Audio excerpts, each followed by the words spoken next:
नमस्कार, स्वागत आहे तुमचं. मी अनिता माटे बोलते. माझ्या चॅनलचं नाव तर तुम्हाला सर्वांना माहीतच आहे. सध्याची परिस्थिती काय आहे बघा. मुलांचा जीव खूप धोक्यामध्ये आहे. मुलांनो, सावध राहा. खरंच तुमच्या आईसाठी, तुमच्या वडिलांसाठी सावध राहा. भावासाठी. आपला जीव खूप मोलाचा आहे. इतकं धोक्याचं जीवन आहे, बापरे. रोज रोज कहाण्या ऐकायला लागल्यात, रोज मुलींच्याबद्दल आणि मुलांच्या, जास्त करून मुलांच्याबद्दल. तर मुलांना खरंच खूप सावध राहा. तुम्ही म्हणता ना, गर्लफ्रेंड बॉयफ्रेंड, कुठल्या पण मुलीची मैत्री करताना नीट ओळख करा, सावध राहा. तिच्या बोलण्यामध्ये चालण्यामध्ये लक्ष ठेवा. तुमचा जीव खूप मोलाचा आहे. तुमच्या आईसाठी जगा तुम्ही. खूप जीवन धोक्याचं झालेलं आहे. पावला पावलाला भीती वाटायला लागली मुलांच्या आईला, की आपल्या मुलाचं लग्न कसं होणार, आणि जरी मुलाचं लग्न झालं त्याच्या जीवाचं काय होणार. कारण अशी बातम्या सारख्या यायला लागल्या, त्याच्यामुळं घाबरणं शक्यच आहे. म्हणजे आहे तसं घाबरण्यासारख्या बातम्या आहेत, म्हणून मुलाची आई घाबरायला लागलेली आहे. आणि मुलाचा जीव इतका स्वस्त झाला आहे की ते काय म्हणतात ते, असं पटापट मुलांचा जीव चाललेला आहे. विचार करा तुम्ही, त्या आईला किती वेदना होत असतील, यातना होत असतील. हां, तुम्ही म्हणता मुलाबद्दल नाही, मुलींचं पण सांगायला मी, मुलींचं पण तसं व्हायला लागले, पण जास्त करून मुलांचं तसं व्हायला लागले. कारण मुलींना प्राधान्य खूप दिलेलं आहे आईवडिलांनी. त्याच्यामुळं मुली एवढ्या बिघडल्यात. काहीही झालं तरी मुलगी जेव्हा बिघडते तेव्हा आईचं कर्तव्य असते की आपली मुलगी बिघडायला, तिला जेवढं स्वतंत्र पाहिजे तेवढंच स्वतंत्र द्या. त्या नवऱ्याच्या घरी गेल्यावर तिला जास्त स्वतंत्र मिळते आणखी. कारण ती भांडणं करते, माहेरी सारखं निघून जाते. तिथं माहेरी तिला असं आश्वासन मिळते की घाबरू नको, की जाऊ नको तू, आम्ही आहे तुझ्यासोबत, असं पण चाललेलं आहे. आणि काही ठिकाणी, आता परवा आपण ऐकले कोल्हापूरची, ती सहन करते आणि आपल्या माहेरी तिथं आईवडील सांगतात की जा तू सासरी निघून. तर असं पण करू नका. तुम्ही सर्व्हिसला आहे, शिकलेला आहे, पटत नाही, गोडीत सोडून द्या. भांडणं न करता तुम्ही सोडून द्या, तुमचं पटत नाही तर. एकमेकांचा जीव कशाला घेता तुम्ही. तर मुलाची आई खरंच घाबरायला लागली आजकाल. आपल्या मुलाचं लग्न कसं करावं, आणि मुलाचं लग्न केल्यानंतर आपला मुलगा सुरक्षित असेल का. कारण प्रत्येक मुलीला सगळीकडं असं ऐकायला आलं की तिला बॉयफ्रेंड आहेच. नाही पटलं तर ते सोडून द्या तुम्ही. त्या बॉयफ्रेंडच्या मदतीने त्या मुलाचं तुम्ही बरं वाईट करायला लागलात. त्या मुलाचा घातपात करण्यापेक्षा त्याला सोडून द्या तुम्ही. ती बिचारी आईला काय वाटत असेल सांगा बरं तुम्ही. कोणाकोणाला एकच मुलगा असतो, त्यांना वाटत असतं आपल्या मुलाचं लग्न व्हावं, त्याचं गोड कौतुक व्हावं, त्याचं वंशीच पुढं जावावं, त्यांचं घरंदाज पुढं जावावं वाटतं त्यांना. संपलं ना सर्व त्यांचं, तिथंच संपलं सर्व, है ना. विचार करा बरं तुम्ही. मग मुलींना म्हणते मी, तुम्ही नाही पटत तर लग्नच करू नका हो मुलींना. तुम्ही पण उगी त्या नवऱ्याशी भांडणं करायची, त्याला शिवीगाळ करायची, त्याला परत तुम्ही पोलीस स्टेशनमध्ये जायचं. काय शोभते का तुम्हाला या गोष्टी. त्याच्यापेक्षा लग्नच करू नका. नाही पटलं तर सोडून द्या तुम्ही. स्पष्ट सांगायचं की पटत नाही आणि आम्हाला सोडून दे बाबा. माहेरी जाता, भांडणं करता, महिना तिथं राहता, परत जग मारायला येतात, परत तीच भांडणं. मग अशामध्ये काय होतं. एकमेकाच्या मनामध्ये जरी गोड बोलत असलो तरी एकमेकाच्या मनामध्ये द्वेष असतो. पहिल्याच्या गोष्टीला धरून संपलेला नसतो. कितीही बांधून गोड बोललं तरी कुठे ना कुठं राग असतो. तरी त्यासुद्धा मुली तशा करायला लागलेत. सांगते मी तुम्हाला. पहिलं भांडणं बिणणं झालेलं असेल त्या मुलीसुद्धा, त्या मुलींपासून बायकोपासून सुद्धा सावध राहा तुम्ही. त्यासुद्धा तसं करायला लागल्या, वागायला लागल्यात.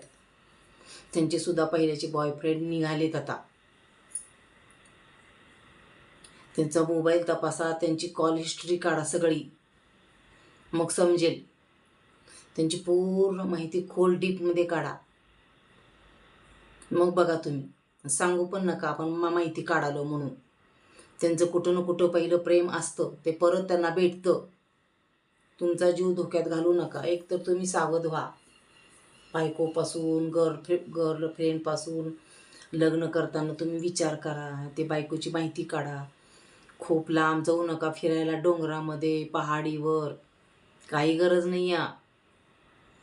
अरे घरात तुम्ही मुलगा बघायला आला, त्या पोह्यामध्ये पण मिक्स करून त्याला संपवून टाकायला लागलं. मुलगा बघायला येतोय तुम्हाला, त्या पोह्यामध्ये पण घातलं त्या मुलीनी. लग्नाच्या आधीच गेला तो तर. काय म्हणावं याला? धडाधड काय विचार करत नाहीत, काय करत नाहीत. इकडं ते भ्रष्टाचार वाढला, इकडं भेसळ वाढली, आणि इकडं ह्या मुलींचं वर्चस्व वाढलं. का तर मी मुलगी आहे, माझीच मनमानी चालणार, सगळं माझंच चालणार. मुलांनो, तुम्ही पहिल्यासारखे वागा, स्ट्रॉंग राहा, स्वतःच्या मतावर ठाम राहा, तरच तुमचं म्हणजे टिकणार आहे तुम्ही, नाहीतर तुमचं काय खरं नाही. म्हणून मी अजून एकदा सांगते, मुलांनो तुम्ही सावध व्हा. मुली खूप धोका द्यायला लागलेत. तुमच्याकडून पैसा हडपून घ्यायचा त्यांचा विचार असतो. फ्लॅट नावावर करायचं, पैसा नावावर करायचं, हे नावावर करायचं, ते नावावर करायचं, आणि शेवटी तुम्हाला उडवून टाकायचं. आणि त्यांचा बॉयफ्रेंड असं त्याच्यासोबत राहायचं, मजा करायची. ती क्षणभर असती मजा त्यांची, पण त्यांना कळत नसतं त्या गोष्टी. पण ते पण सापडतात, त्या पण जेलमध्ये जातात. ते राहिलेल्या मुलींचं आयुष्य बर्बाद होतं. बघा ना तुम्ही, रोज बातम्या कशा ऐकायल्यात. मोबाईल सुद्धा उघडू वाटना का, टी व्ही उघडू वाटना का, पेपर वाचू वाटना. एक तर ते अन्न खातो असं वाटतं विष खातोय आपण. तूप भेसळ, दूध भेसळ, भाज्याचं इंजेक्शन दिलेल्या भाज्या. कुठं भेसळ नाही सांगा. तेलमध्ये भेसळ बने. काय खावं काय? नुसते भाज्या जमिनीत उगवले तोडून खायच्या का भाज्या? नुसत्या कच्च्या भाज्या खाऊन जगायचं का? भाकरी, ज्वारी, तांदूळ हेच खायचं का नुसतं? त्याला तेल लागते, तूप लागते, दूध लागते. लहान मुलं असते, ते लहान मुलं सुद्धा दुधाच्या जागी विष पाहिले, त्यांची ताताच पोटं खराब व्हायला लागलेत, किडण्या खराब व्हायला, ती यकृत खराब व्हायला लागले. माणसाचं जीवन म्हणजे माणूस म्हणजे काहीच वाटत नाही आजकालच्या लोकांना. अगोदर अशी भेसळ नव्हती बाबा आमच्या टायमाला. घाण्याचं तेल मिळत होतं, करडीचं तेल मिळत होतं आम्हाला. करडीचं घाणा फिरत होता, तेल आणायचे. आजकाल रिफाईंड आणि ते शुद्धतेच्या नावाखाली लोक काय पण कराले. तेल आणल्यावर घाण्यातनं जेव्हा आपण पातेल्यात टाकतो, ते तेल उकळल्यावर शुद्धच होतं की तेल. त्याला अजून काय करायचं शुद्धता? ते शुद्धता रिफाईंड ह्याच्या नावाखाली ना नुसतं शिकलेली लोक काय बघा, हे शुद्ध प्रोटीन पाहिजे, ते प्रोटीन पाहिजे, हे पाहिजे, ते पाहिजे, असं करून करून इतकं भेळ मिसळीचं खात्यात, त्यांची पोटं बिघडून चाललेत. प्रोटीन खातेत, हे खातेत, ते काय माहिती आहे का तुम्हाला त्या प्रोटीनमध्ये काय घातलंय? तुमच्या डोळ्यांनी बघितले का तुम्ही? स्वतः तयार करताना होता का तिथं? प्रोटीनमध्ये पावडरच आहे, कशावरून ती काय पण असू शकतं त्याच्यामध्ये मिक्स. तुम्ही खाताना विचार करा ना, आपण काय खातोय. जे आपल्याला माहिती आहे तेच खावा ना. कशाला काय खाता उगीच. अशी पण भाकरी भाजी चपाती खाल्ल्यावर सुद्धा तुमची तब्येत चांगली होती. कमी खावा, वजन कमी होतंय. जेवण नाही करायचं आणि ते खायचं, जेवण कमी करा. 2-3 चपात्या खाता, एवढा भाज्या, एवढा भात खाता, एवढा भात खावा, एवढी भाजी खावा, 1 चपाती खावा, बस झालं. प्रमाणापेक्षा तुम्ही जास्त खाता, परत वरून ते प्रोटीन बी खात. लई पोरं प्रोटीन खातात बाबा. ते काय करतात, ते मसलचं वाढवण्यासाठी पण प्रोटीन खातात. सावध व्हा सगळ्या गोष्टीपासून. खूप दूध तर बंदच करा म्हणाले मी तर. जर तुमच्या समोर गाई म्हशीचं दूध असेल, समोर काढून घेता तर दूध घ्या. लई दुधात भेसळ झाली. किती जणांनी दूध बंद केले, ग्रीन टीचा चालू केलाय. विचार करा. आमच्या सोसायटीत आहेत एकाच्या म्हशी सगळ्या आहेत, त्यांच्याकडनं दूध येते आम्हाला. आता विश्वास कोणावर ठेवाना तेच कळणं झाले आजकाल. रोजचा दिवस उगवलेला आपल्याला धोक्याचा वाटतंय.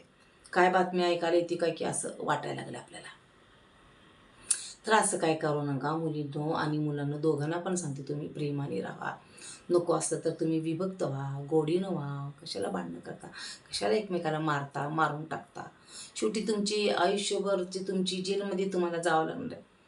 तिथं आयुष्य खितपत पडण्यापेक्षा चांगलं जीवन जगा ना तुम्ही.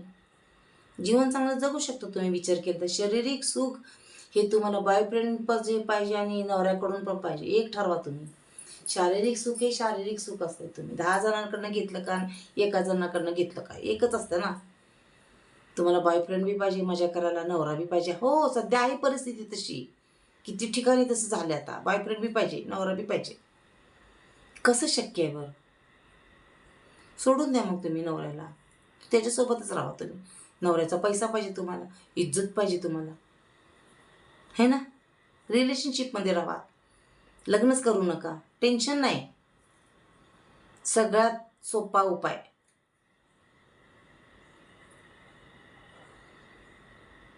चला, येड्याचा बाजार आहे. किती विचार केला तरी कमीच आहे.